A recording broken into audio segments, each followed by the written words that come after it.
سلام. توی این ویدیو میخوایم نحوه پیاده سازی آتنتیکیشن توی وزم یا وب اسمبلی رو نگاه بکنیم از طریق JWT توکن. اگر نمیدونید JWT توکن چیه، حتما ویدیو JWT توکن رو بریم بالا ببینید. نحوه کار به چه شکله؟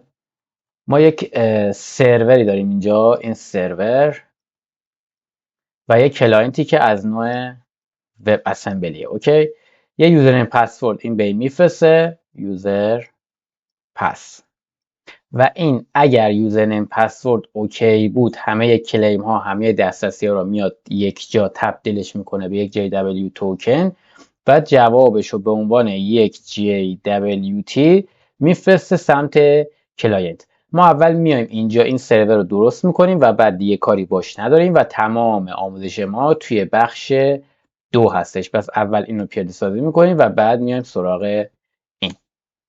خب اما نحوه کار، اول من میام یک پروژه درست میکنم از نوع ASP.NET Core Web API. چرا؟ چون میخوام از طریق API ارتباط این وب اسمبلی و سرورم رو برقرار بکنم. یا اینجا ASP.NET Core Web API، اسمش هر چی دوست داشتید میذارید. HTTPS نیاز نداریم، از کنترلر استفاده میکنیم، اینجا تیکش باشه. اینجا برای اینه که به شما بگه از مینیمال API میخواید استفاده بکنی یا کنترل، که ما از کنترلر استفاده میکنیم. خب این اپلیکیشن ما، من الان روی کنترل یه راست کلیک میکنم، ادو میذارم کنترلر. الان میخوام API لاگین رو درست بکنم، یعنی API که یوزرنیم پسورد رو از کاربر میگیره و JW توکن رو به کلاینتمون تحویل میده. ما اینجا حتما باید API انتخاب بکنیم، یه API empty یا خالی. اسمشو میذاریم لاگین، میشه لاگین کنترلر. خب میشه async public async task I action result به اسم لاگین که داخلش یوزرنیم پسورد رو باید برای این اکشنمون بفرستیم. خب طبیعتا چند راه داریم دیگه، یا از طریق گت و کوئری های سمت URL میتونیم این کارو بکنیم، یا از طریق پست میتونیم این کارو بکنیم، یا هر کار دیگه ای. من برای اینکه کارمون راحت بشه از طریق گت این کارو میکنم که البته از پست خیلی بهتره چون خوانا نیست سمت چیز. برای اینکه حالا کارمون راحت بشه یه دونه استرینگ یوزر، یه دونه استرینگ پسورد. برای اینکه بگیم از کوئری اون بالای URL میخوایم بکنیم، اینجا باید بزنیم که from کوئری و اینجا اتریبیوتش رو باید بذاریم، میشه from کوئری. الان میدونیم که API اون از طریق کوئری های URL سمت اینجا دیتا میخواد بفرسته. اینجا رو میکنیم HTTP get، من آدرسش هم ساده تر میکنم، این API رو ور میدارم. خب الان یوزرنیم پسورد رو داریم. من دو تا یه یوزر پس دیفالت میذارم، اگر مساوی اون بود یعنی لاگین اون اوکیه، اگر نبود یعنی اوکی نیست. یه دونه کانست استرینگ یوزر اوکی مثلا مساوی است با یوزر 1. یه دونه کانست استرینگ پسورد اوکی مساوی است با مثلا پس باید حتما اینا باشه تا قبول بشه. بعدش میگیم if یوزرمون مساوی است با یوزر اوکی بود و پسمون مساوی است با پس اوکی بود، یعنی یوزر پس رو درست زده. اگر اشتباه زده بود اول بگیم چیکار باید بکنیم. باید یه دونه آن آتورایز براش برگردونیم. چیز دیگه هم میشه برگردونیم، حالا اختیاری ما گفتیم یه پیام آن آتورایز میفرستیم سمت کلاینتمون.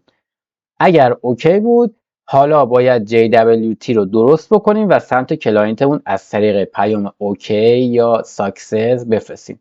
این جنریت کردن یا ساختن JWT از طریق خود C# هم امکان پذیره، ولی یه مقدار سخت و نچسبه. برای همه ما از یک نوگت پکیجی به نام JWT استفاده میکنیم. شما نوگت پکیج رو باز کنید توی براوزر سرچ کنید JWT.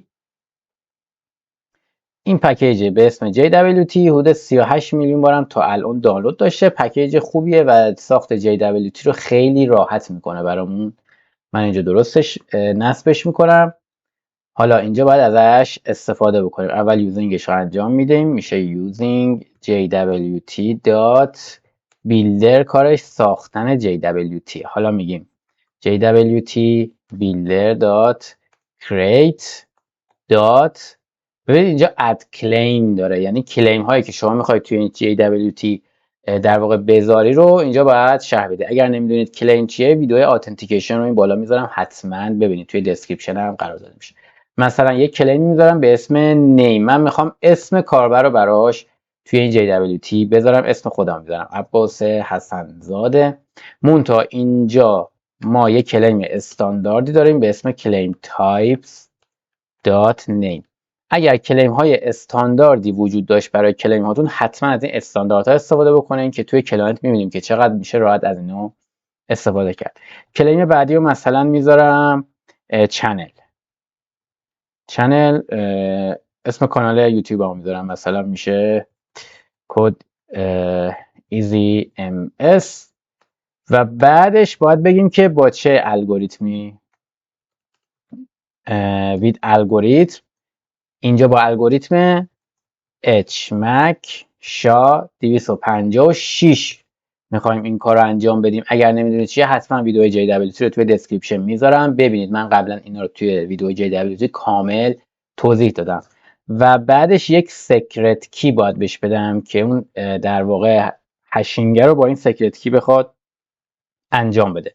این فرق نمیکنه چی باشه، من مثلا 32 تا A میزنم، این سکرت کیه من. و بعدش هم انکدو که میزنیم ببره رو انکد بیس 64. نتیجه این میشه یک استرینگ، میشه استرینگ توکن، یا بزنم jwt توکن مساوی است با این jwt رو ساختم و بعدش اینو از طریق پیام اوکی میفرستم سمت کلاینتم. تا اینجا اوکی. الان سرور ما کارش انجام شده، میریم که تستش بکنیم. چطور تستش میکنیم؟ شما از طریق نرم افزارهایی که میتونن پیام‌های REST API ارسال بکنن اینطور میکنیم. میتونیم مثل پستمن، مثل خود ویژوال استودیو جدیدن یه آپدیتی گذاشته میتونه این کار انجام بده. من از طریق یک اکستنشن ویژوال استودیو این کار انجام میدم به نام تاندر کلاینت. خیلی اکسپشن جالبه، یه دونه. خب این الان سایت من، این URLش رو کپی میکنم، یه دونه ریکوست اینجا میسازم، اینجا اسم آدرسش رو میزنم. آدرسمون چی بود؟ لاگین بود، درسته؟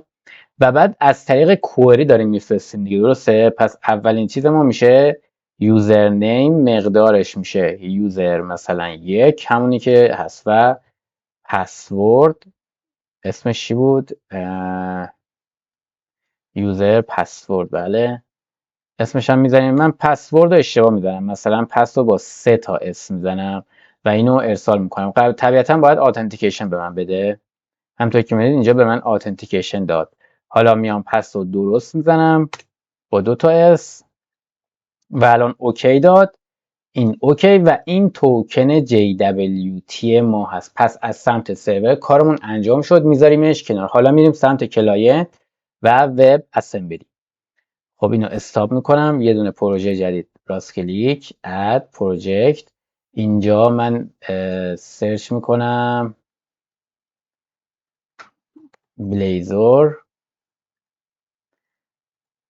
وب اسمبلی استندالون، یعنی یک وب اسمبلی تنها برامون میسازه. نکست میکنیم، اسمش رو میذاریم بلیزر اپ. HTTPS نمیخوام باشه، پروکسی وب اپلیکیشن رو میذاریم رام باشه، سامپل پیج هم میذاریم باشه و کریتش میکنیم. خب من اسکوپ میکنم توی این پروژه که قاطی نکنیم بریم اشتباه تو اون پروژه، راست کلیک میکنم اسکوپ تویست میکنم. الان فقط این پروژه بلیزر منو اینجا بهم نشون میده. خب یک بار پروژه بلیزرمون رام میکنم ببینم که همه چی اوکی هست. خب این پروژه بلیزری من که وب اسمبلی هم هست. اوکی تا اینجا اوکی.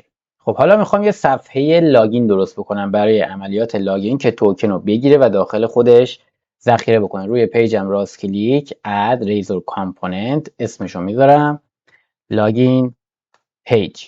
این لاگین پیج من کد رو همینجا میذارم، تو کد بیهایند نمیزنم که یه وقت دوستان قراقاتی نشه بخوام به این تبر. اسم پیجم رو میزنم لاگین. خب حالا میخوام کد بزنم. اولین کاری که میکنم باید یه ریکوست HTTP بسازم و بفرستم سمت کلاینت دیگه، درسته؟ پس باید یوزرنیم پسورد رو بگیرم. پس یه دونه استرینگ یوزر پس اینجا درست میکنم. حالا توی لاگین پیجم اینجا از طریق بوتسترپ شروع میکنم به فرم ساختن. کلاس mv2 لیبل به اسم یوزرنیم، کلاسش رو میذاریم لیبل، فرم لیبل،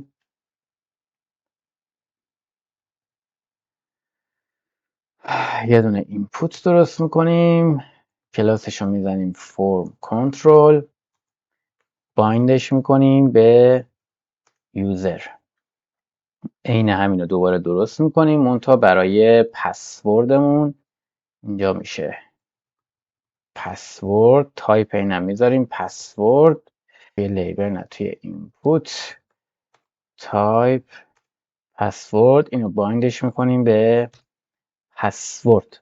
خب وقتی که روش اوکی شد، من جای اینا رو عوض کنم که یه ذره تمیزتر باشه. وقتی که اوکی کرد باید عملیات لاگینمون انجام بشه. یه دونه استرینگ دیگه درست میکنم به اسم توکن که اگه لاگین اوکی بود توکن رو اینجا بریزم توی این. حالا میشه اسین تاسک به اسم لاگین. اوکی، این لاگین میخواد چیکار بکنه؟ اول میاد میگه که اگر string dot is null or white space user یا string dot is null or white space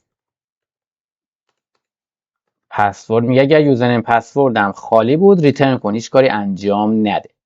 حالا الان وقتی که اینجا ریترن نمیشه یعنی یوزرنیم پسورد مقدار داره. حالا باید یه دونه http کلاینت درست بکنیم، http کلاینت به اسم http کلاینت، بعدش میگیم string jwt،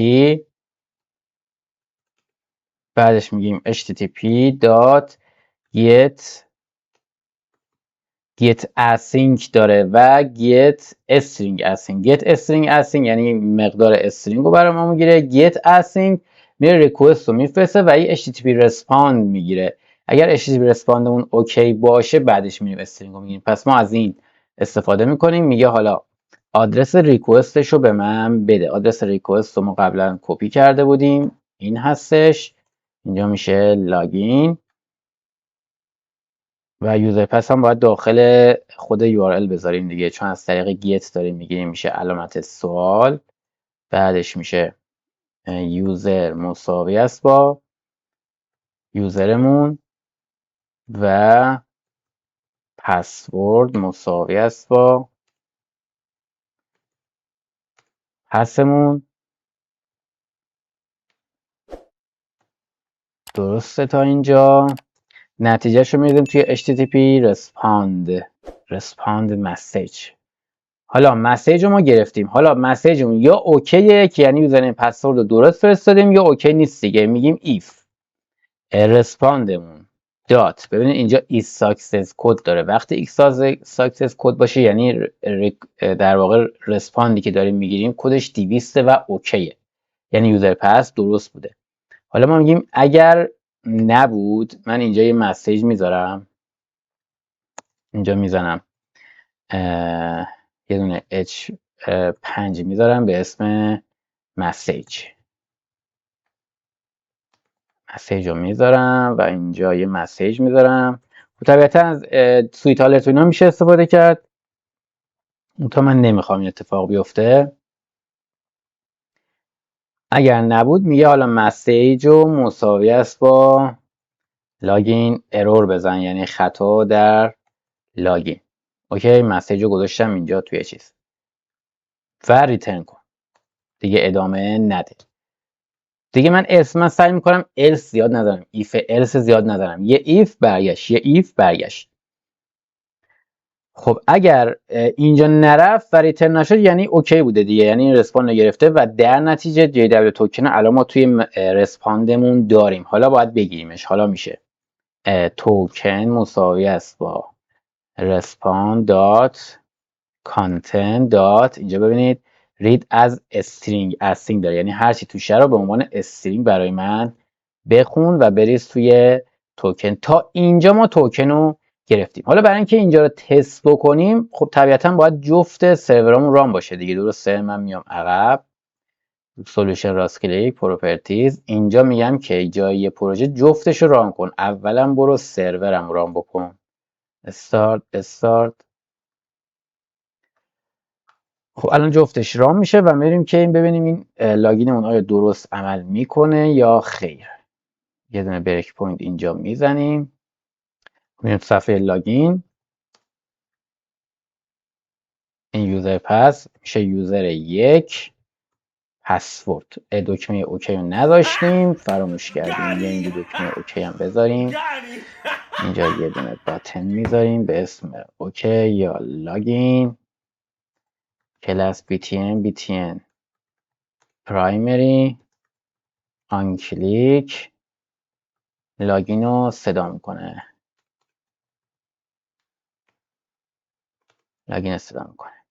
این سرورمون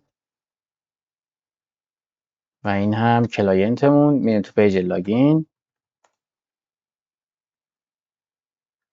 خب یوزر 1 پس ببینید پس هم درست نوشتیم. لاگین ارور میده ببینیم که ارورش چیه. ببینید بچه ها، ما داریم از یک دامینی، ببینید از این دامین ما میخوایم به این دامین وصل بشیم، یعنی دامین سرورمون با دامین کلاینتمون متفاوت هست و این یک مشکل امنیتی برای HTTP ما درست میکنه و یک استانداردی توی HTTP وجود داره که میگه شما از هر دامینی که هستی باید به همون دامین حتما ریکوست رو بفرستی. شما سایت هایی که دو تیکه هستن مثلا فرانت اند دارن و بک اند دارن، اون فرانت اند حتما به اون دامینی که خودش هست تو بک اند باید بفرسته. ما برای اینکه این مشکل امنیتی رو متوقف بکنیم که کارمون راه بیفته، باید بریم سمت سرور و این مشکل در واقع این لایه امنیتی رو بگیم که اجازه بده رد بشه. چطور این کار رو میکنیم؟ میریم تو بخش سرورمون، توی پروگرام سرورمون. اینجا بخش سرورمونه، درسته؟ یه میدل ویری هست به نام یوز کورس یا CQRF که داخلش یه آپشنی داره به این شکل. میگیم که ببین اینجا میگیم آلو کن any origin رو آلو کن any هیدر رو. میگم همه هیدرها و اوریجینا منظور همون دامینیه که داره ریکوست رو برای ما میفرسته. میگم تمام دامین‌ها رو اجازه بده. خب طبیعتا تو دنیای واقعی نباید این کار رو بکنیم، منتها ما چون بحث آموزش هستیم الان دیگه این اجازه رو به سرورمون دادیم که از هر URL یا اوریجینی بتونه برای ما ریکوست رو بفرسته. خب دوباره میریم تو پیج لاگین. یوزر 1 پس لاگین میکنیم.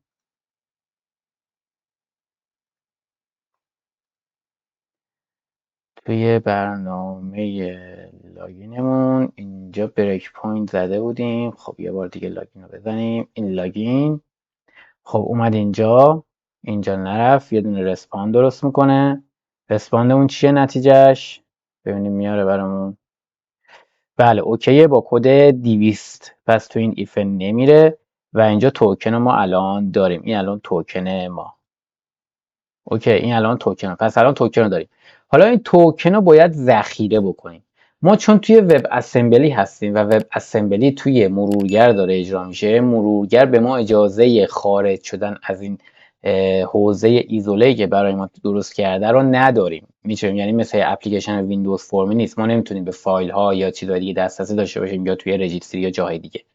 ما یک فضایی میخوایم که این توکن رو ذخیره بکنیم و ازش استفاده بکنیم. خب طبیعتا توی وب در دسترس ترین فضا همون لوکال استوریجمونه دیگه. الان من میخوام این توکن رو که گرفتم برم توی لوکال استوریجم ذخیره بکنم و توی کامپوننت های دیگه از این توکن هی بیام استفاده بکنم و عملیات اتنتیکیشن رو انجام بدم. پس میام چیکار میکنم؟ من اول اینجا اسکوپ رو بذارم دوباره یادم نره.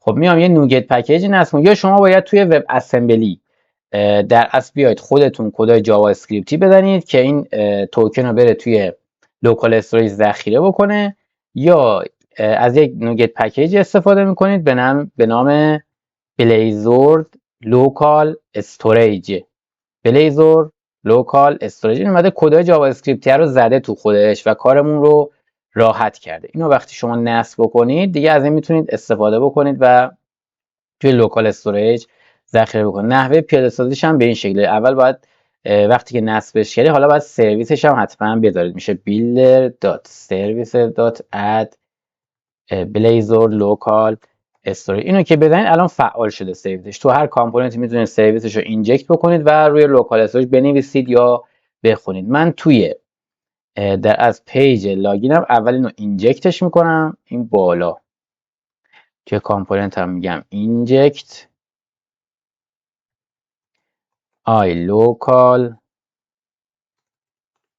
local storage.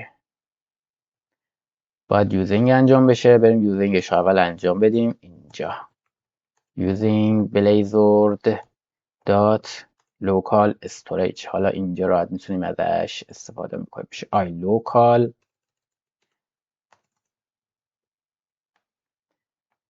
local storage. اسمش هم میذارم local storage. حالا اینجا وقتی که توکن رو گرفتیم میگیم local storage dot set از استرینگ، یعنی مقدار ما استرینگه.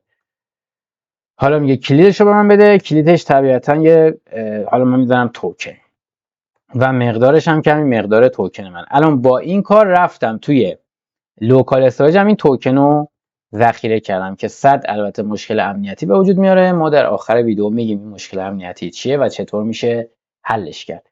من الان اینو یک بار دیگه رام میکنم. میریم تو پیج لاگین، یوزر وان پس. من اول لوکال استوریج رو میارم که شما ببینید. اینجا تو تب اپلیکیشن که برید اینجا لوکال استوریج، این لوکال استوریج سایت هم همونطور که میبینید اینجا خالیه. من الان لاگین رو میزنم. ببینید اینجا الان اضافه شد یک لوکال استوریج الان برای من اضافه شد با کلید توکن و ولیو فور. الان من لوکال استوریج دارم. الان من JW توکنم رو گرفتم. حالا میخوایم این JW توکن رو به عنوان یک مکانیزم آتنتیکیشن توی وب اسمبلی استفاده بکنیم. یه سری تنظیمات شما باید توی وب اسمبلیتون انجام بدید. اولین کاری که باید بکنید اینه که برید یه دوتا نوگت پکیج باید نصب بکنید. یه دونه به اسم کامپوننت، یه بار دیگه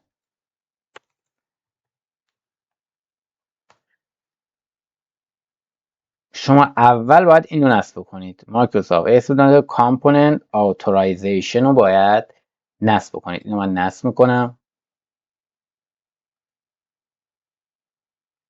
وقتی که نصب کردید این تنظیمات مثل بلیزور سرور تقریبا میشه. میاید اینجا طولانی نشه من میرم ایمپورتش هم میزنم. اینجا میشه using microsoft.asp.netcore.component.authorization. اینجا دیگه اینو نمیخواد بزنیم. ببخشید جای اینجا جای روت ویو باید بزنیم authorize root view. این اولین کار اینجا انجام میدیم و بعدش میریم توی پروگرام دو تا سرویس رو اینجا باید اد بکنیم. اولیش اینه builder.service.add authorization core، دومیش builder.service.add cascading authentication state. تا اینجا این دو تا سرویس رو اد کردیم.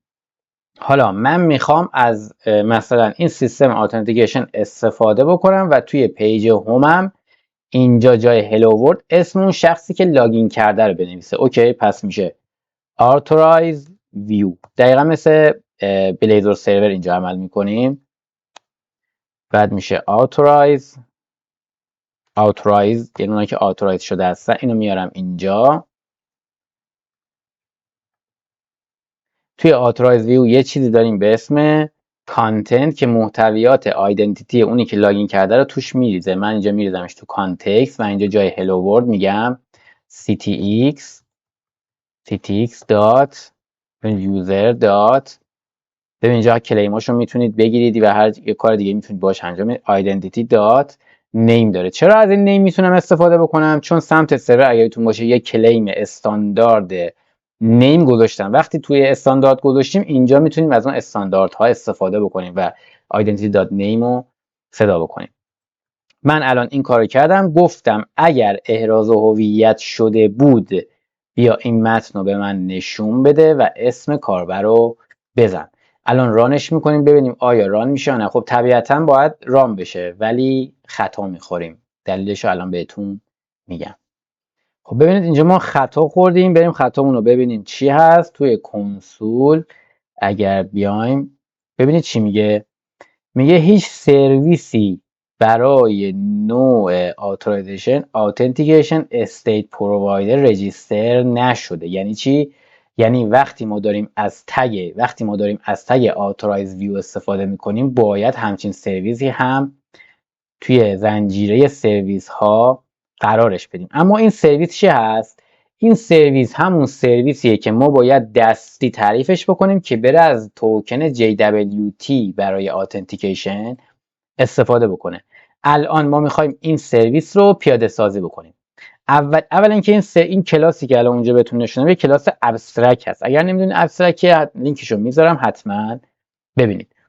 اولین کاری که میکنید باید یک کلاس درست بکنید به هر نامی که دوست دارید. من میزنم my custom authentication state provider. این اسم کلاس منه و از یک کلاسی باید اسم ببرید که بهتون گفتم authentication state provider ارث بری میکنید که یک کلاس ابسترکت است و بعدش که ارث بری کنید میگه حالا ایمپلنتش رو انجام بده. من میگم که ایمپلنتش هم انجام بده. از کلاس خودم چرا بردم؟ authentication state provider. اینو که بزنید حالا میگه ایمپلنتش رو انجام بده. خب فقط یک متد داخلش هست و میگه get authentication state. در اصل این متد چیه؟ این متد همون متدیه که این تگ داره صداش میکنه. وقتی این آتورایز رو درست توی ویوتون توی کامپوننتتون دارین استفاده میکنین این تگ میاد سراغ این متده و این متد رو صدا میکنه. میگه حالا کلیم ها، آیدنتیتی، نیم، همه اینا رو به من بده. طبیعتا حالا باید من اینو تنظیم بکنم که بره از اون JWT که توی لوکال استوریجم ذخیره کردم JWT رو بخونه، بازش کنه، کلیم های داخلش رو بگیره و برگردونه بده به اون تگه یا به عنوان authentication state ذخیرش بکنه. پس من اینجا به لوکال استوریجم نیازمندم، پس باید اینجکتش بکنم. چون به صورت کلاس هست اینجکتمون از طریق کانستراکتور انجام میشه. اگر نمیدونید چیه حتما ویدیو dependency injection رو ببینید. پس من میگم I local storage service به اسم local storage. میگم که حالا کانستراکتور درست کن که عملیات اینجکت داخلش انجام بشه. الان من لوکال استوریج رو دسترسی دارم. خب اول تلاش میکنم برم توکنم رو بگیرم. پس میشه string token JWT local storage dot get item از string. حالا میگه کلیدش رو به من بده. کلیدش توکن بود. از نوع await هم باید باشه. بعدش باید چک کنم بگم که آیا string dot is null or white space هست یا نه. اگر خالی بود یا نال بود یا هر چیز دیگه بود یعنی چی؟ یعنی عملیات احراز هویت انجام نشده. باید چی کار بکنیم؟ ما در هر صورت باید یه دونه authentication state برگردونیم. درسته؟ پس میشه return new authentication state. داخل authentication state یه دونه claims principal باید برگردونیم. من اول یوزینگش رو انجام بدم که طولانی نشه. system security claims میشه using system.security.claims رو میزنیم. حالا میشه یه دونه claims principal خالی برمیگردونم. وقتی که خالی اسکیمای کلیمی چیزی توش نیست خودش تشخیص میده که عملیات اتنتیکیشن انجام نشده. اگر نبود خب طبیعتا میره بعد دیگه else من نمیزنم. اگر این بود ریترن میکنه تمام میشه. اگر نبود حالا باید این JW توکن رو بکشم بیرون، بازش بکنم، کلیم های داخلش رو بردارم. این از طریق یک نوگت پکیجی باید اتفاق بیفته. من اینجا باید سرچ کنید به اسم توکن JWT رو وقتی سرچ بکنید این نوگت پکیج رو شما باید نصب کنید. آیدنتیتی مدل توکنز JWT که از طریق خود مایکروسافت هم درست شده. من از طریق این پکیج میام اون JWT رو بازش میکنم و به کلیم ها میرسم. چطور باید بهش برسیم؟ میشه ور JWT مساوی است با نیو JWT توکن هندلر یه دونه ازش نیو میکنیم و بعد اینجا ببینید یه چیزی داره به اسم رید JWT توکن که داخلش توکنمون رو بهش میدیم. چی برمیگردونه؟ یعنی JWT توکن ریدر برمیگردونه. من اسمشو میزنم JWT ریدر. الان ما اینو خوندیم. حالا از طریق این ریدرمون به راحتی کلیم هامون قابل دسترسیه. ببینید JWT ریدر دات ببینید چیزا رو به اسم ببینید تمام چیزایی که ممکنه توی توکنتون باشه رو اینجا داره. اکتور، ایشوئر، سابجکت. ما تمام اینها رو قبلا صحبت کردیم. حتما ویدیوهای JWT رو ببینید اگر نمیدونید اینا چی هستن. ببینید ما کلیم ها رو می‌خواستیم دیگه. اینجا ببینید کلیم ها رو برای ما در میاره. پس الان باید یه دونه آتنتیکیشنی برگردونیم که کلیم های داخلش وجود داره. پس میشه return new authentication state provided new claim. حالا داخل new claim یه دونه از ما چی میگیره؟ یه دونه claims identity از ما میگیره. پس میشه new claims identity. داخل این claims identity یه لیستی از کلیم ها رو از ما میگیره. لیست کلیم های ما هم که اینجاست دیگه. میشه jwt reader claims. فقط اینجا رو حواستون باشه که حتما باید اسکیماش هم براش بفرستید وگرنه به مشکل موقع اینجا توی کلیم ها رو که زدید حتما اسکیما هم باید براش بفرستید. مهم نیست چی باشه اینجا، یعنی شما میتونید همینجوری هچلف ASP هم اینا بزنید منتها چون بیرر هست من برای اینکه تمیزکاری بشه میزنم بیرر. اگر اینو نذارید، اگر این بخشو اگر این استرینگر نذارید باز هم فرض میکنه که عملیات احراز هویت انجام نشده. این نکتهش حواستون باشه. اگر نمیدونید کلیمز پرینسیپال چیه، کلیمز آیدنتیتی چیه، کلیمز چیه، حتما ویدیوی اتنتیکیشن رو میذارم ببینید. تا اینجا اوکی. الان من یک سیستم احراز هویت از طریق JWT که توی لوکال استوریجم هست پیاده سازی کردم. حالا چطور اینو وارد مدار احراز هویت در واقع بلیزر وب اسمبلی بکنم؟ باید این سرویسش رو اینجا اد بکنم. میشه builder.services.add scope. میگیم یه دونه سرویس authentication state provider میخوایم اینجا بذاریم که کلاس کاستومش اینه my custom authentication state provider و آخرش هم میبندیمش. الان ما این سرویس رو پیاده سازی کردیم، میریم رانش میکنیم ببینیم آیا عملیات انجام میشه یا نه. خب طبیعتا این کلیمی که الان داره یه نیمی داره به نام عباس حسن‌زاده که من هستم. حالا بعد توی هم اونو نشون بده به من چون توی لوکال استوریجم اونو دارم. بریم ببینیم. اینجا ببینید از اون توکن اومد اسم و خوند و اینجا برامون گذاشت. الان من میرم لوکال استوریجم رو پاک میکنم. اینجا توی اپلیکیشن این لوکال استوریجم راست کلیک میکنم و کلا کلیر میشه. اوکی. یه بار دیگه رفرش میکنم. الان دیگه اون جمله رو دیگه اصلا نباید بیاره. میبینید نمیاره. حالا عملیات لاگین رو انجام میدم. user 1 پس لاگین فکر کنم انجام شد. میریم توی هوم.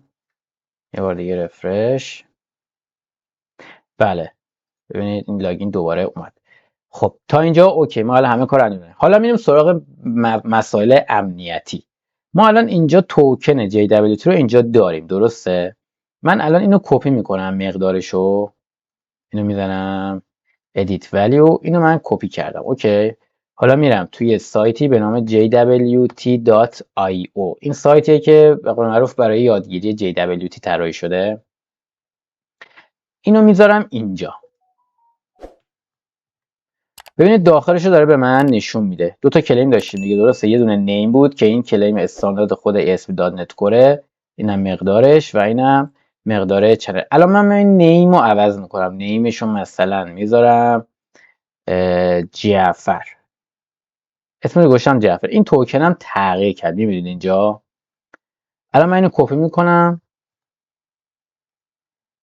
و جای توکن قبلیه میذارم. اینو من میزنم edit، ببخشید edit value تا اینجا. اوکی، یک بار دیگه اینو رفرش میکنم. ببینید به چه راحتی من تونستم این اپلیکیشن رو دستکاری بکنم. پس وقتی شما دارید وب اسمبلی کار میکنید خیلی خیلی خیلی باید حواستون جمع باشه. طبیعتا این توکنی که الان من اینجا دستکاری کردم دیگه سمت سرور در واقع معتبر نیستش و سمت سرور کاربر هیچ کاری نمیتونه انجام بده. هر ریکوستی بیاد با این توکن سمت سرور ریجکت میشه، چون سرور در واقع مقدار اون سکیوریتی کی رو داره، میاد هشینگر رو چک میکنه و این چیزا. ولی سمت کلاینت دیگه این چک کردن وجود نداره. حالا چطور بتونیم این مشکل امنیتی رو حل بکنیم؟ تا وقتی روی کلاینت هستید به صورت 100% نمیشه این مشکل رو حل کرد. مثلا یه راهش اینه که شما بیاید یک کلید انکریپشن بذارید توی کلاینتتون و بعد کلاینتتون هر سری بیاد اینو انکریپت بکنه، دکریپت بکنه. خب طبیعتا چون توی کلاینت داره این کار انجام میشه خیلی احتمال داره که کلاینتتون کاربلد باشه و بیاد اون کد رو پیدا بکنه، کد شما رو دکریپت بکنه و کارهای دیگه. پس وقتی تو حالت کلاینتی هستید خیلی باید مراقب باشید که چه کدی دارید میزنید و سعی کنید تمام دیتاهای اصلی و لاجیک های اصلیتون رو سمت سرور نگه دارید و از طریق API از اون لاجیک ها استفاده بکنید. خسته نباشید تا ویدیو بعدی.